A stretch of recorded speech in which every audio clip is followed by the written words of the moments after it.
Hi friends, welcome back to our channel. So ఈరోజు నేను ఏంటంటే మజ్జిగ మిరపకాయలు ఇంట్లోనే ఎలా ప్రిపేర్ చేయాలనేది మీకు చూపెట్టాలనుకుంటున్నా. సో ఇప్పుడు సమ్మర్ వచ్చేసిందండి. ఈ మిరపకాయలు, ఈ మజ్జిగ మిరపకాయలు అనేది చాలా ఇంపార్టెంట్. మన హెల్త్ కూడా చాలా హెల్త్ బెనిఫిట్స్ ఉంటాయన్నమాట. సో నేనైతే ఇక్కడ మజ్జిగ ప్రిపేర్ చేసేసుకొని పెట్టుకున్నాను అనమాట. నేను ఇక్కడ మిరపకాయలని నైఫ్తో ఇలా చీరేసుకొని ఆ మిరపకాయ సీడ్స్లని తీసేసుకున్నాను అనమాట. నేనైతే ఇక్కడ కొన్ని మిరపకాయలు తీసేసుకున్నాను, ఒక 10 అలా.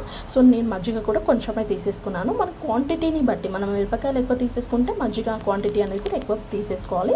సో ఇందులో కొంచెం నిమ్మరసం, ఇంకొచ్చేసి సాల్ట్ యాడ్ చేసుకున్నాను. నిమ్మరసం అంటే నేను ఇక్కడ హాఫ్ లెమన్ యూజ్ చేసేసాను. మన క్వాంటిటీ ఎక్కువ ఉంటే ఒక 1 లెమన్ అయితే సరిపోతుంది. సో ఈ విధంగా మజ్జిగ ప్రిపేర్ చేసేసుకొని ఇంకా ప్లాస్టిక్ కంటైనర్లో వేసేసుకోవాలండి. స్టీల్ వాటికంటే మనకి ఇలా ప్లాస్టిక్ కంటైనర్లో వేసేసుకుంటే బెస్ట్ అనమాట. ఈ ప్లాస్టిక్ కంటైనర్లో వేసుకొని ఆ మిరపకాయలని నేను ఇందులో వేసేసుకొని డిప్ చేసేసుకొని మూత పెట్టేసుకొని ఇక ఓవర్ నైట్ అంటే ఒక 1 డే వరకు ఈ మిరపకాయలని అందులో మగ్గనివ్వాలి. ఇలా మగ్గనిచ్చినాక ఏంటంటే మళ్ళీ నెక్స్ట్ డే రోజు ఏంటంటే నేను ఆ మిరపకాయలను వడగట్టేసుకుంటున్నాను అనమాట. సో చూస్తున్నారు కదా, ఈ విధంగా ఓవర్ నైట్ అంతా తీసేసుకొని వడగట్టేసుకోవాలి. ఇంకా ఆ మిరపకాయలు వడగట్టేసుకున్నాక ఆ వడగట్టిన మజ్జిగ ఉంటుంది కదా, అది మళ్ళీ ఆ ప్లాస్టిక్ కంటైనర్లో వేసేసుకొని మూత పెట్టేసుకున్నాను. ఇంకా ఆ మిరపకాయలని నేను ఎండలో పెట్టేసుకున్నాను అనమాట. సో ఈ ప్రాసెస్ అంతా మనం ఒక 3 డేస్ చేయాలండి. అప్పుడే ఆ మిరపకాయలు అనేది ఆ మజ్జిగకి మంచిగా పడుతుంది అనమాట.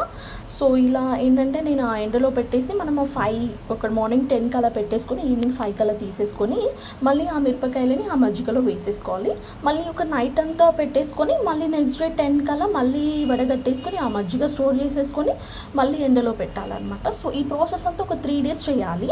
ఇంకా 3 డేస్ చేసినాక మనకి ఆ నెక్స్ట్ 2 డేస్లో మనము నార్మల్గా ఎండబెట్టేసుకుంటే మనకి చల్ల మిరపకాయలు రెడీ అయిపోయినట్టే. ఆ చల్ల మజ్జిగ అనేది తగ్గుతూ ఉండాలన్నమాట. లాస్ట్ మనకి ఆ మిరపకాయలకి మొత్తం అంతా ఇనికిపోతుంది. అప్పటి వరకు మనం ఒక 3 డేస్ డిప్ చేసేసుకుంటే చాలు.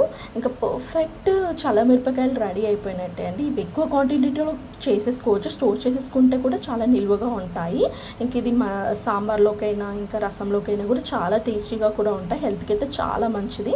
సో మీరు కూడా ఇంట్లో ప్రిపేర్ చేయండి. Thank you so much for watching our video. Please subscribe my channel and please support me for upcoming videos అండి. Thank you. హాయ్.